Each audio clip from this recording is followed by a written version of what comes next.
sait pas. Non, on ne sait pas s'il s'agit d'un duel, d'une balle perdue ou d'un suicide.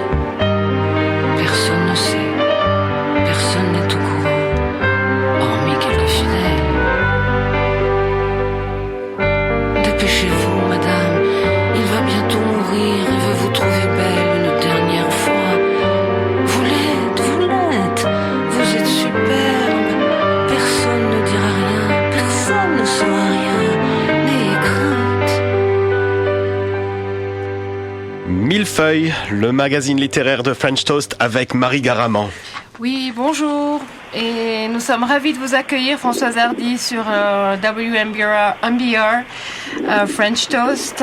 Françoise Hardy, vous avez commencé votre carrière au cours du mouvement Yéyé et ça fait 50 ans, et oui, même pour presque certains d'entre nous, que l'on aime vos chansons et qu'on les fredonne.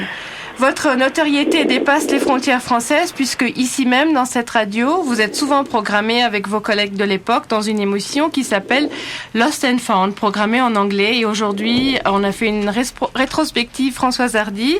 Françoise Hardy, welcome to Boston, Madame Hardy. Comment allez-vous? Mais ça va à peu près. Alors, je vous entends de très loin, vous savez. C'est pas possible de vous entendre un peu plus près. Je dois vraiment tendre l'oreille. On va essayer. On va faire un réglage. Oui. Bon. Est-ce que c'est un peu mieux, Madame Hardy? Non, c'est pareil, mais ça ira. Bon, très bien.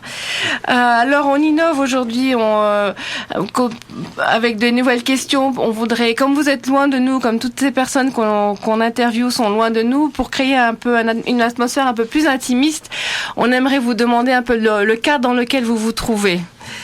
Mais je me trouve chez moi, dans un appartement dans lequel j'ai emménagé en octobre dernier.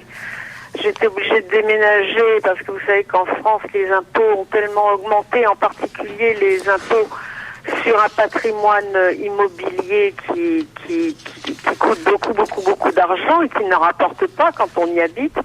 Donc j'ai été obligée de déménager, ce qui a été extrêmement épuisant. Alors je suis restée un peu dans le même arrondissement.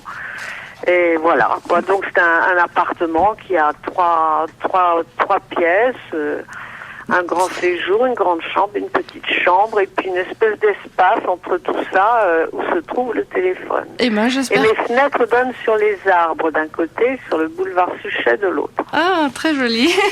Eh bien, je n'habite pas très loin, mais je ne l'ai pas vu encore. Nous nous sommes téléphonés. Je n'habite pas très loin de là où habitent Carla Bruni et Nicolas Sarkozy. Vous êtes bien entouré.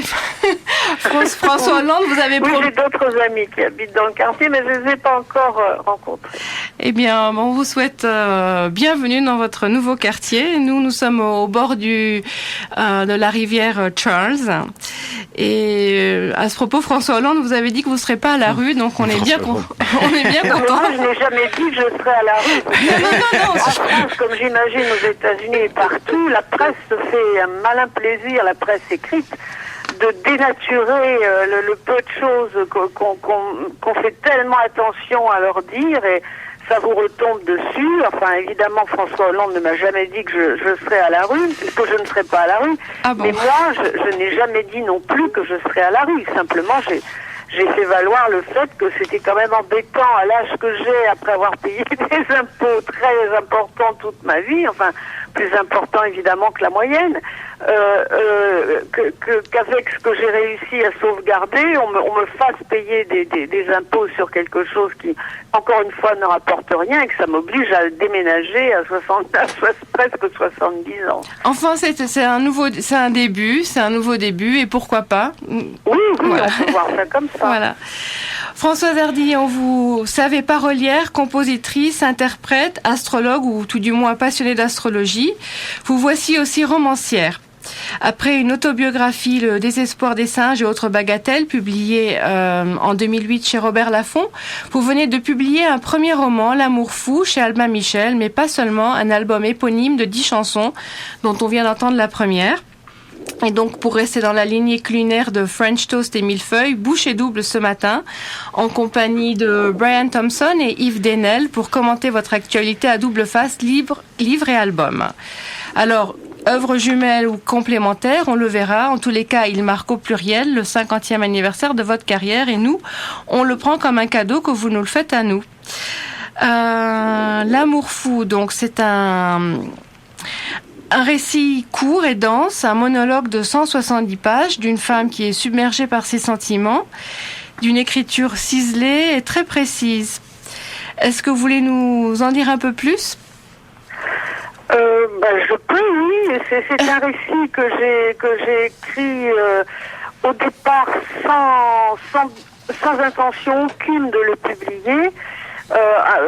J'ai écrit ça à une époque, ça remonte à, je sais pas, 25 ans, quelque chose comme ça, à une époque où, évidemment, j'avais de gros problèmes dans ma vie personnelle et j'ai essayé d'en tirer la quintessence d'une certaine façon.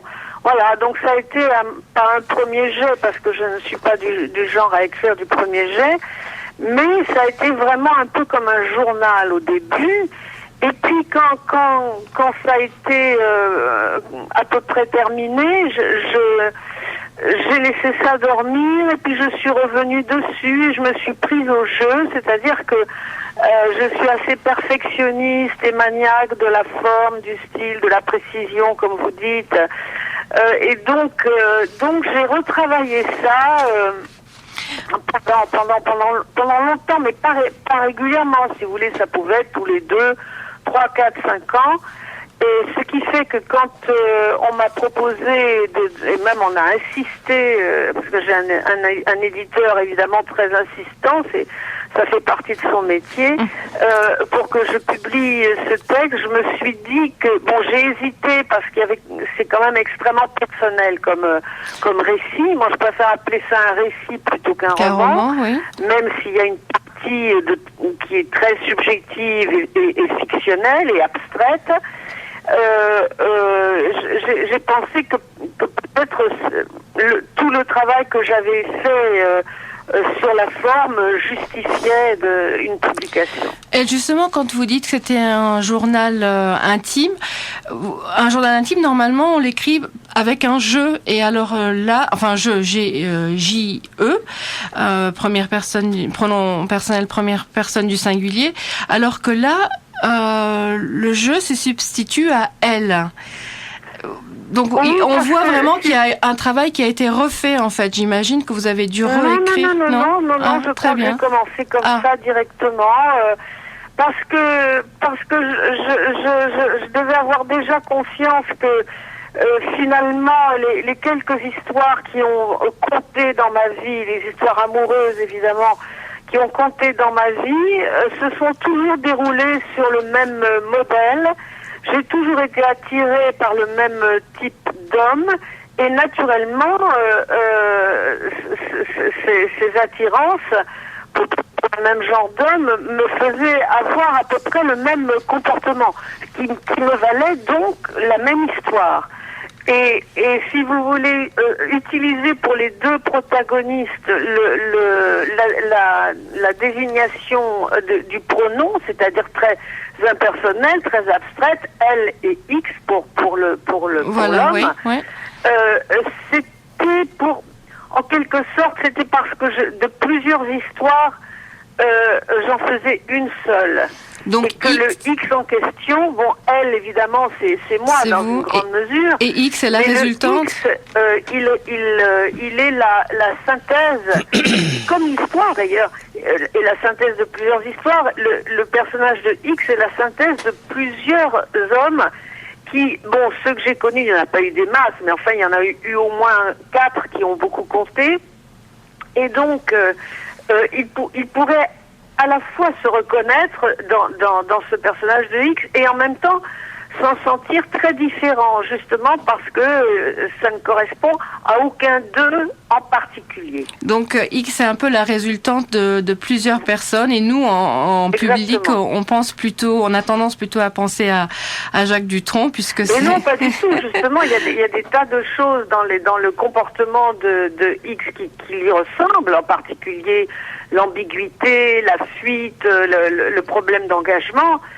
mais il y en a d'autres qui ne me ressemblent pas du tout.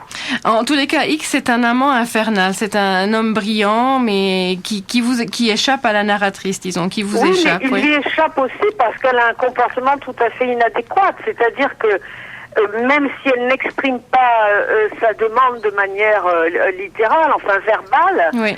Elle a une demande qui est beaucoup trop importante, comme on a tous d'ailleurs dès qu'on est amoureux. Et lui, qui a des problèmes aussi d'identité, de confiance en lui et tout, il la ressent instinctivement, l'énormité de cette demande, et ça lui fait peur et ça le fait fuir. Il a peur, parce que plusieurs personnes m'ont dit « Oh, il est détestable ce personnage, etc. » Et ces personnes-là n'ont pas vu que le personnage masculin souffre quasiment autant, peut-être même plus que le personnage féminin. Et que c'est cette souffrance qui l'amène à fuir quelqu'un dont il est sûr, par qui il est sûr d'être aimé, mais qu'il aime aussi. Tellement il a peur de la décevoir. Tellement c'est même pas qu'il ait peur de la décevoir, il est sûr et certain de la décevoir. Et c'est ce qu'il fait d'ailleurs à longueur de temps. En tous les cas, peut-être l'amour fou, un peu, ou l'amour comme une drogue dure ou douce dont on a du mal à décrocher. Dur, voilà, dont on a du mal à décrocher. En même temps, quand vous dites l'amour fou, est-ce que ça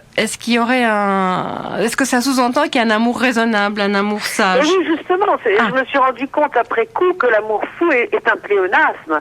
Mais bon, quand on parle d'amour fou, on sait obligatoirement qu'il s'agit d'amour amoureux.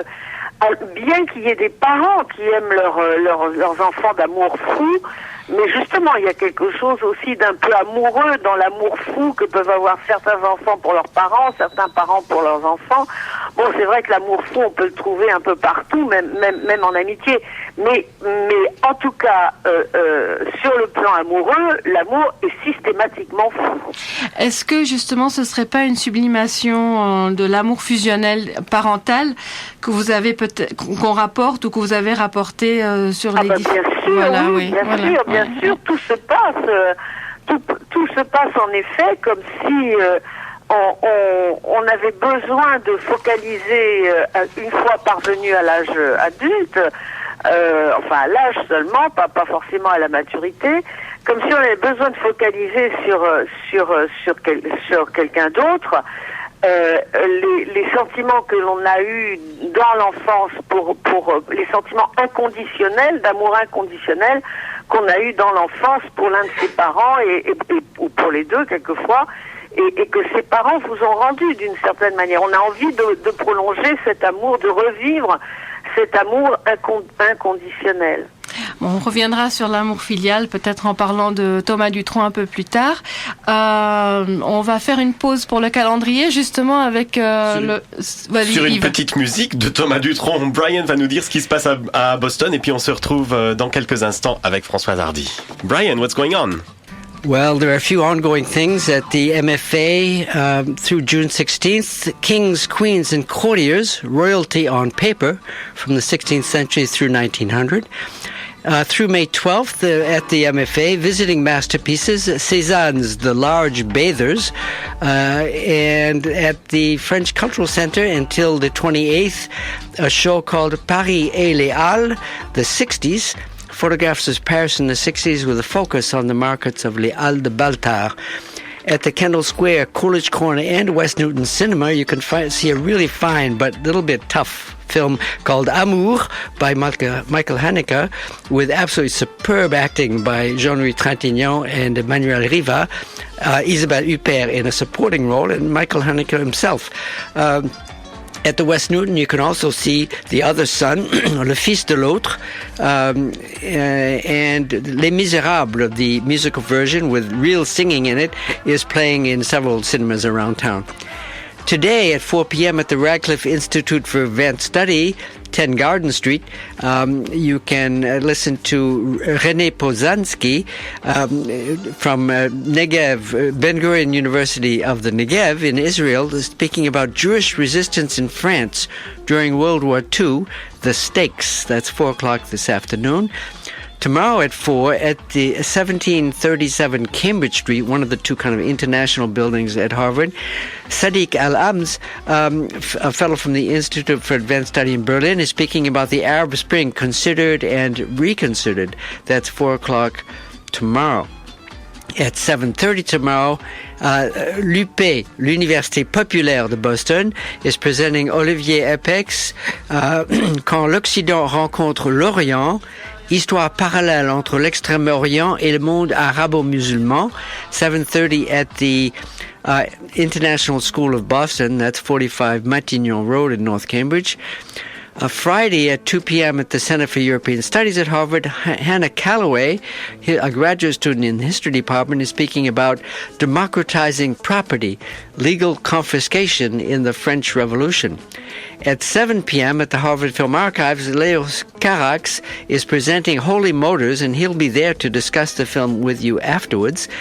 The same is true for Sunday at 7 at the Harvard Film Archives. He will be back to discuss his film Bad Blood, Mauvais Sang, with you again. It's cost a little bit more. It's $12 instead of about $7 or $9 or whatever it is normally, but you get the director to discuss the film with you in both cases. Saturday at 6:30, kind of early because there's also a 10 o'clock show, at Johnny D's, Rosie Lede and her Playboys, Cajun Zydeco music, and we actually have a pair of tickets to offer you, and you could call us when there is a song breaking up our interview coming along. When the music comes on, you can give us a call at 617-253-8810 to win a pair of tickets to Johnny D's Saturday night at 6:30, if you like Cajun and Zydeco music. It looks like a good group. And that's it for the... No, I'm sorry, one more thing.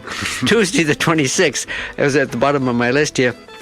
At the Gund Hall, the architecture and urban design building at Harvard in the Piper Auditorium, there's a talk by Michel Devigne, who's a French paysagiste, a landscape architect who's worked internationally in at least 12 different countries and is speaking about his work. So that's it for the calendar. All right. Well, one last minute listing that was called in earlier today at Rendezvous in Waltham tonight at 9. That's in Waltham on Moody Street. There will be a performance by a band featuring one of our listeners, Chicky Boo and LT and the Gypsies. That's tonight in Waltham at Rendezvous. Also, actually, I also mentioned earlier, there is Pierre Bensuzan who will be giving a guitar workshop at the Music Emporium out in Lexington, and he is absolutely superb guitarist and teacher. So if you are kind of a high-level finger-picking guitarist or want to be one, that would be the place to be on the 26th. Well, that's a busy calendar. Nous revenons maintenant à Millefeuille, le magazine littéraire de Marie Garaman, avec Françoise Hardy, notre invitée aujourd'hui, pour parler de son nouveau livre, L'amour fou. Alors Françoise Hardy, on parlait avec Yves Denelge de la différence d'écrire des paroles de chansons et de produire un roman. Moi, je voulais revenir sur l'écriture que je trouvais très travaillée et ciselée de ce roman de 9 à 10 chapitres. Donc, c'est une écriture très mathématique. J'aimerais lire un extrait, quelques phrases pour donner aux auditeurs un aperçu, et on reviendra un peu après sur la différence de composition. Donc, à un moment donné, vous écrivez: ainsi, parce qu'elle l'avait vu malheureux, elle en avait déduit qu'il était amoureux, se rebiffa-t-il. Évidemment, maintint-elle en soutenant le regard de X, lourd d'un ostensible mépris pour son simplisme. Donc vraiment une écriture très travaillée, agréable à lire, comme je disais, une écriture mathématique. Comment écrit-on un roman par rapport aux paroles de chansons? Mais les paroles de chansons, il faut savoir que moi, je les écris toujours sur la mélodie. Je ne fais jamais la démarche inverse. Donc, j'attends qu'on me propose enfin une mélodie qui me touche suffisamment pour que je l'écoute sans me lasser un nombre incalculable de fois, une mélodie qui est le petit grain de magie qu'on espère toujours. Et puis à partir de là, il faut se calquer sur la mélodie, il faut surtout s'en pénétrer et pour pouvoir saisir l'esprit et la servir au mieux. C'est-à-dire que faire un texte de chanson, c'est se mettre au service d'une mélodie. Alors évidemment, vos choix de mélodie, ils sont en rapport avec ce que vous êtes intérieurement. Il faut qu'il y ait une vibration importante commune entre vous et la mélodie en question, sinon elle ne vous toucherait pas. Et vous subissez toutes sortes de contraintes quand vous écrivez sur une mélodie. Il y a des contraintes mélodiques, évidemment, hein, et puis les contraintes rythmiques. Et puis aussi les contraintes musicales, c'est-à-dire que vous êtes obligé de trouver des mots qui sonnent quand même. Vous savez, parce que quelquefois il y a des mots qui ont des très vilaines sonorités et qui vont desservir une mélodie. Donc il y a toutes ces contraintes-là. Et comme c'est un véhicule qui est très très court, si je puis dire, la mélodie, une fois que c'est fait, si vous êtes satisfait de ce que vous avez fait, vous pouvez guère revenir dessus. Et en général, bon, quelquefois ça arrive qu'on soit pas trop satisfait d'un mot ou d'une petite phrase et tout ça. Bon, mais en général, quand on a fini un texte de chanson, on en est content et on ne revient jamais dessus. Alors que le problème de l'écriture en prose, que ce soit pour un roman ou pour autre chose d'ailleurs, c'est qu'on peut revenir à l'infini dessus. On peut l'améliorer sans cesse et ça rend fou. Ça rend fou. Moi, vous m'avez fait peur quand vous avez dit que vous alliez lire un passage. D'ailleurs, je suis pas du tout d'accord avec votre choix parce que ce choix ne donne aucune idée de l'écriture. Mais parce que justement, depuis que mon récit a été publié, vu le travail que j'ai effectué dessus, et jusqu'à la dernière minute. Et en général, ce que je fais à la dernière minute, c'est jamais très bien. Il faut que j'ai au moins 15 jours, un mois, pour avoir un jugement suffisant sur la valeur des corrections, etc. Donc, du coup, je ne veux plus le lire, je ne veux plus rien entendre ni lire. Mais il faut pas dire ça, parce que nous, on a envie de le lire. Ah, mais ça aurait pu être mieux, j'aurais dû écrire comme ci et comme ça. En tous les cas, moi, le passage que j'ai lu, il m'a bien plu, il me plaisait, puisque justement, il montrait votre travail d'écriture, qui est vraiment différent des... Oui, enfin, je sais pas, moi, j'aurais pas choisi ça du tout, mais c'est normal, heureusement qu'on n'a pas... Alors, différent. Pour en revenir à l'écriture des paroles des chansons, l'amour fou, c'est comme vous l'avez dit, c'est donc l'œuf et la poule, c'est la mélodie qui est le premier qui vous vient. Et vous avez entendu la musique de l'amour fou. Je pense qu'il vous a fait penser à une héroïne du 19e siècle. Et... Non, pas du tout. D'accord, alors. Cette mélodie, l'ambiance générale de la mélodie piano-corde. Donc, parce que les cordes c'était sur la maquette pour l'enregistrement, on a eu la chance d'avoir de vraies cordes, mais c'était une ambiance un peu 19e siècle, ça a évoqué pour moi, toute proportion gardée évidemment, Rachmaninoff. Donc, Rachmaninoff, c'est le début du XXe siècle, mais enfin, c'est la fin du 19e aussi. Oui. Et comme je baigne dans la littérature anglaise et aussi américaine de cette époque-là, c'est-à-dire fin du 19e, début du 20e, par exemple, mes deux écrivains préférés sont Henry James et Edith Wharton.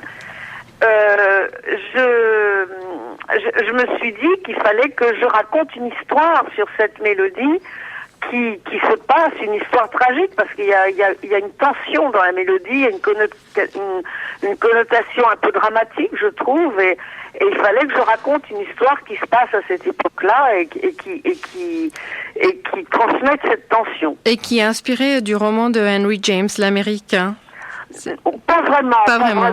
J'ai tout faux aujourd'hui. Faut vraiment chercher pour trouver. C'est vrai que ce n'est pas le meilleur roman de Henry James, loin de là, mais c'est vrai qu'il y a une toute petite anecdote qui ressemble un peu à ça, sans y ressembler, à savoir, il est question à un certain moment, mais ce sont quelques lignes d'un jeune homme qui se fait tuer en duel pour une femme qui ne l'aime pas, mais qui n'aime pas vraiment non plus, quoi. Donc c'est pas tout à fait la même histoire. on va passer une autre chanson. Si vous n'avez rien à me dire, je crois que c'était ton choix, Yves. Et vous voulez dire 2 mots sur la mélodie de cette chanson, peut-être? Mais la chanson, je l'ai reçue avec elle avait déjà été enregistrée par le compositeur. Et c'est le compositeur qui a eu l'idée de composer une musique sur un poème de Victor Hugo. Et quand il l'a eu enregistré, évidemment, personne n'a jamais entendu cette chanson. Et donc, c'est pour ça qu'il a eu l'idée de me la proposer pour que je la fasse à mon tour, et dans l'espoir que je la ferai connaître un petit peu plus. Le problème, c'est que le poème de Victor Hugo est extrêmement court et que je n'allais pas répéter ça pendant 3 minutes. Donc, j'ai été obligée de l'adapter. Donc, si vous voulez, il y a vraiment le poème de Victor Hugo, mais il y a aussi des choses que j'ai un peu rajoutées dans l'esprit du poème pour que ça fasse une vraie chanson. Et une très belle chanson. On l'écoute.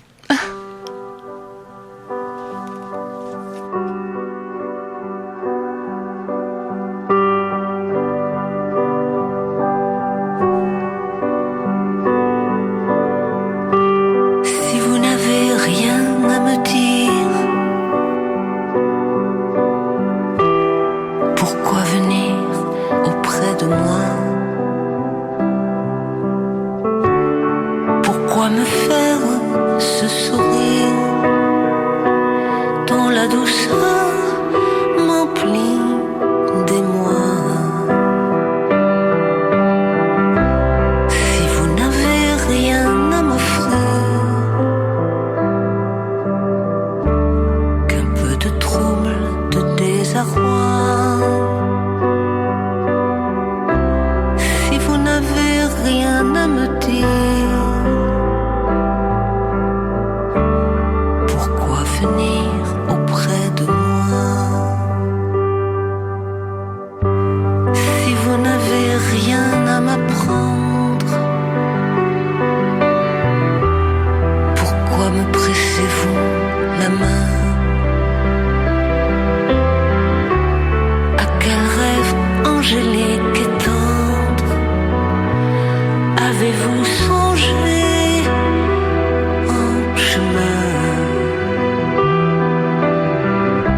Si vraiment je ne peux m'attendre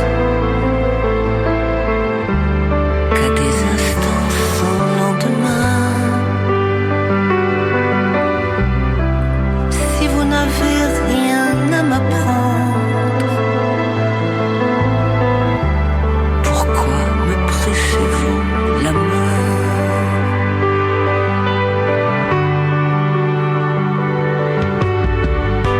Si vous voulez que je m'en aille,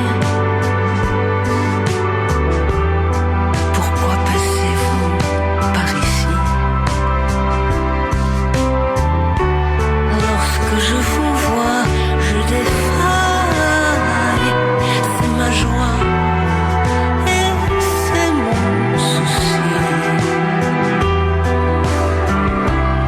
Si vous n'avez rien à m'offrir,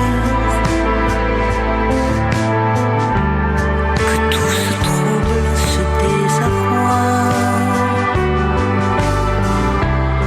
Si vous n'avez rien à me dire, pourquoi venir auprès de moi?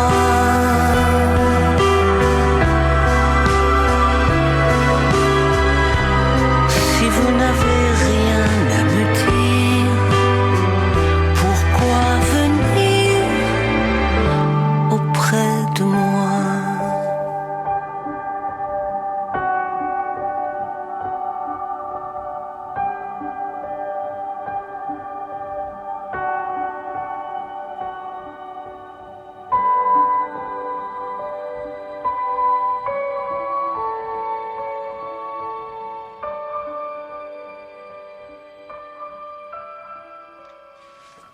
Alors on retrouve Françoise Hardy pour son Son premier nouveau roman, L'amour fou, et l'album éponyme L'amour fou, dont on vient d'écouter un extrait, Si vous n'avez rien à me dire.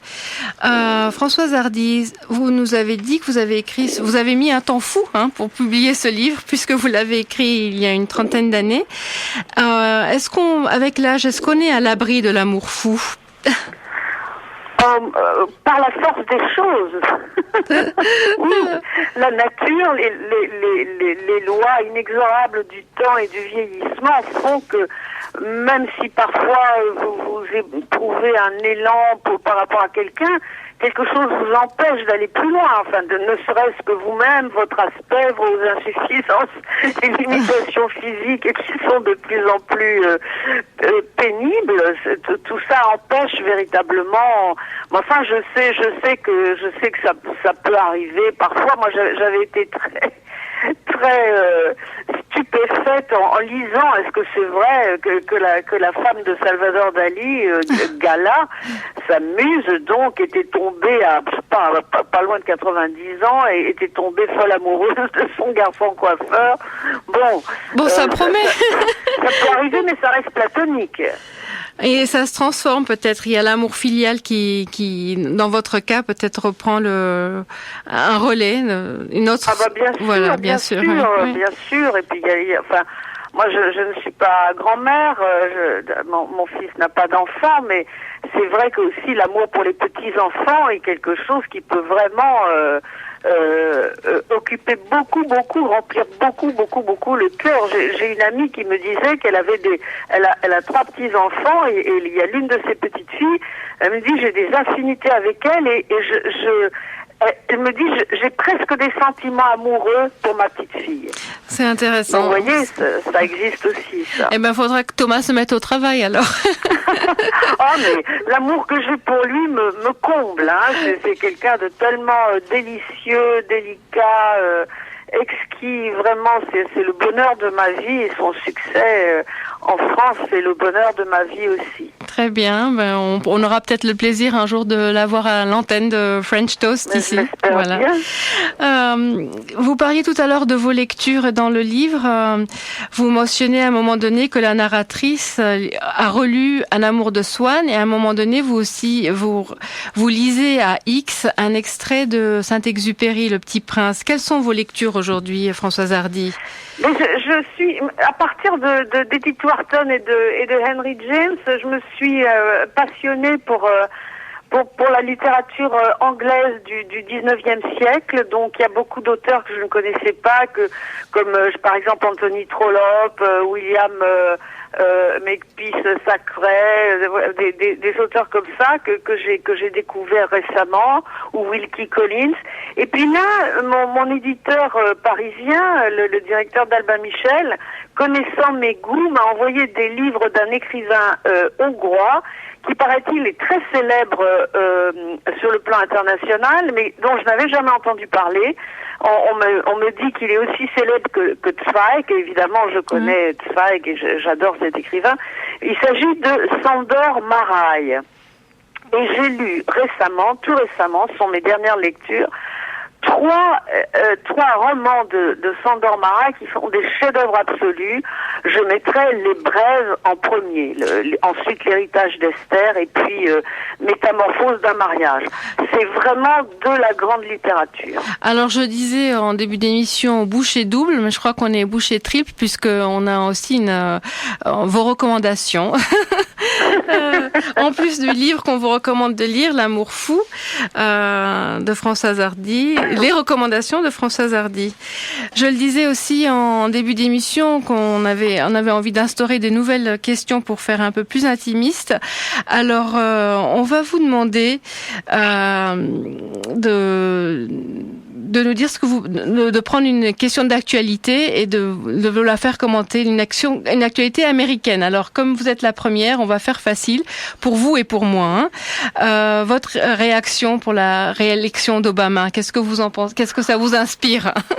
Oui, bien sûr, parce que justement, pendant les campagnes, la campagne présidentielle américaine, moi, je tremblais à l'idée qu'il ne soit pas réélu. parce que on sent, enfin moi j'ai la prétention, j'ai la prétention de sentir quand quelqu'un est au-dessus du lot, quand quelqu'un a une belle âme. Et je trouve que Barack Obama, donc on peut être d'accord ou pas avec sa politique, ça c'est autre chose. Mais je trouve qu'on sent que c'est quelqu'un qui est au-dessus du lot, très au-dessus du lot, et qui a une âme plus belle que la moyenne des politiciens.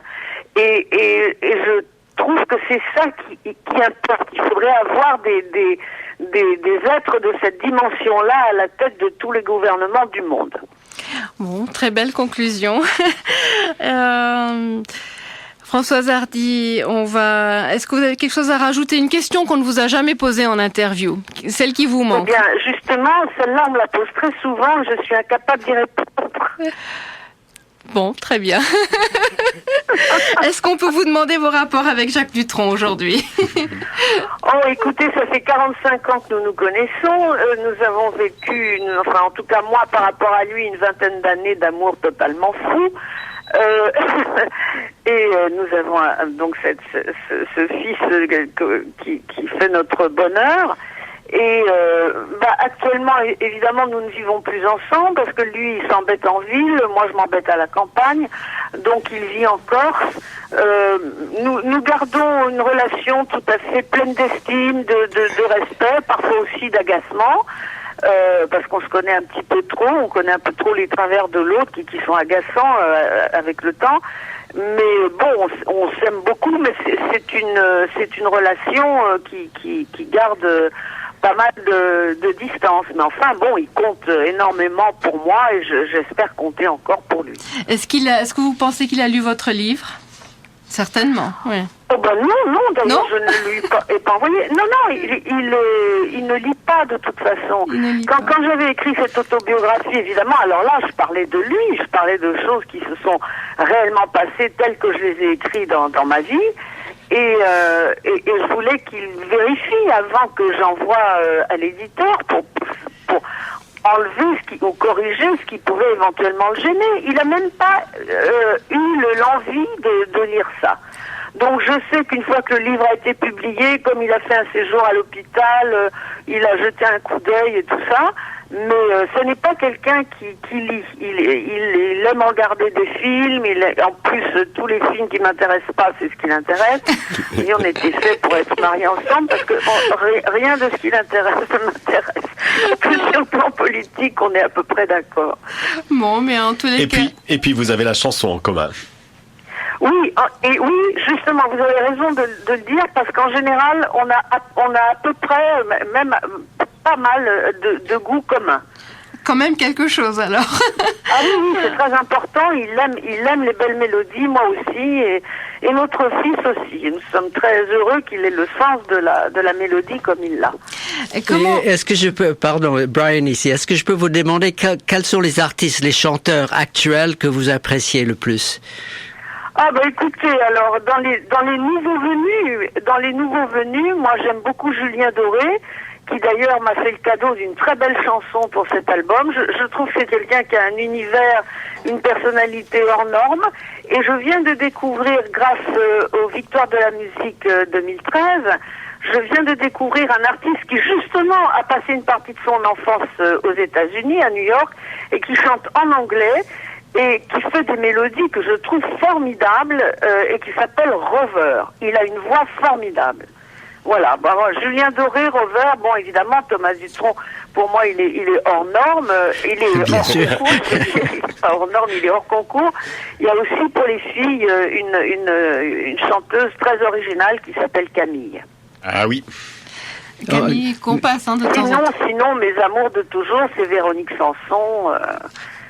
Voilà, ça c'est une artiste qui chante encore et que j'admire profondément. Et l'écriture comme la musique, c'est comme une thérapie. Je pense que vous êtes d'accord sur ce sujet-là?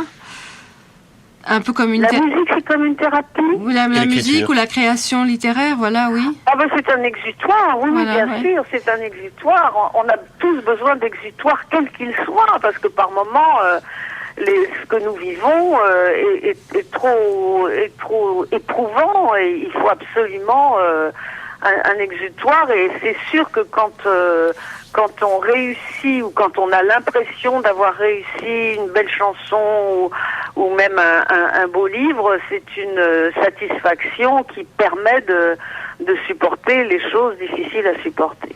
En tous les cas, c'est ainsi que voilà, ça résonne en nous. Comme je le disais, ça fait des années qu'on fredonne vos chansons et qui nous font plaisir. Certaines nous mettent du baume au cœur, d'autres nous font réfléchir. En tous les cas, c'est un plaisir d'écouter la famille Dutronc. Merci beaucoup. Voilà. Et je pense que vous aviez un dernier choix pour la chanson qui va terminer cet entretien. C'était Pourquoi vous? Pourquoi vous, justement? Parce que c'est une très jolie mélodie. J'ai, comme d'habitude, d'abord eu la mélodie de Calogero, qui est un chanteur, qui est un mélodiste très talentueux, qui chante aussi très bien, et qui m'a offert cette belle mélodie. Et j'aime beaucoup, il y a une espèce de pureté dans cette mélodie. Quant au texte, moi je suis partie justement d'un texte que j'ai redécouvert il n'y a pas très longtemps, d'une chanson de Guy Béard, qui est un chanteur français qui a fait beaucoup de chansons extraordinaires. Et donc lui il disait « Tout ce que j'aime en vous, c'est vous ».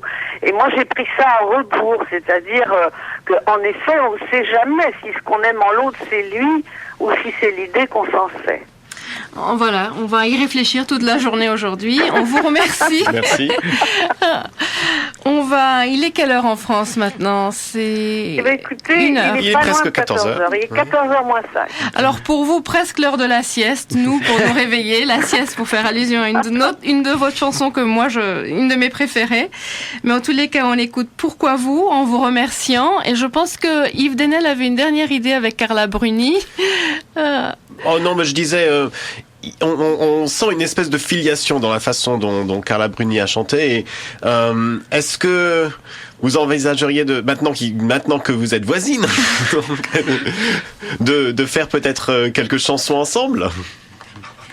Je ne sais pas, parce qu'elle est moins influencée que moi, il me semble, a priori, par juste un certain style anglo-saxon, américain des années 60, justement, 60 ou même 70, 80. Elle est plus chanson française, quoi. Alors moi aussi, je suis chanson française et j'aime ça, mais ce n'est pas exactement ce à quoi j'aspire, ce que je recherche. J'adore comme Carla Bruni chante, j'aime beaucoup, j'aurais aimé avoir sa voix, parce que moi j'ai une voix très linéaire, elle a une voix avec un grain dans la voix que j'aime beaucoup, que j'aurais aimé avoir. Mais ces chansons, il y en a certaines que j'aime, mais globalement c'est pas exactement ce que j'aime. Voilà. Enfin, si elle me proposait qu'on fasse quelque chose ensemble, j'essaierais, on essaierait, bien sûr. Pourquoi pas? Pour en revenir à pourquoi vous, pourquoi pas. Merci beaucoup, François Hardy. Au revoir, journée. À bientôt. Merci. Au revoir, merci. Au revoir.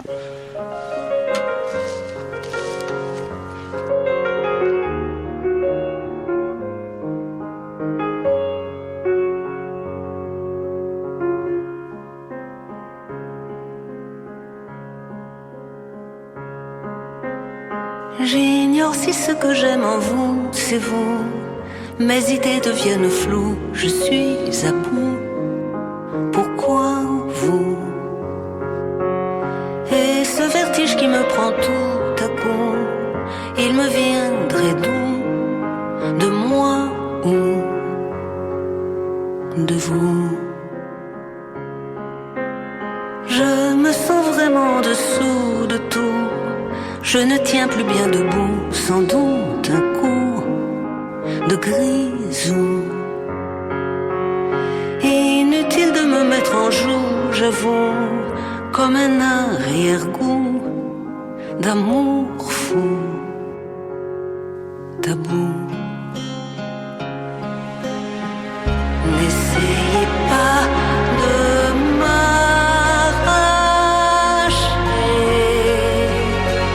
la moindre bride du moindre regret.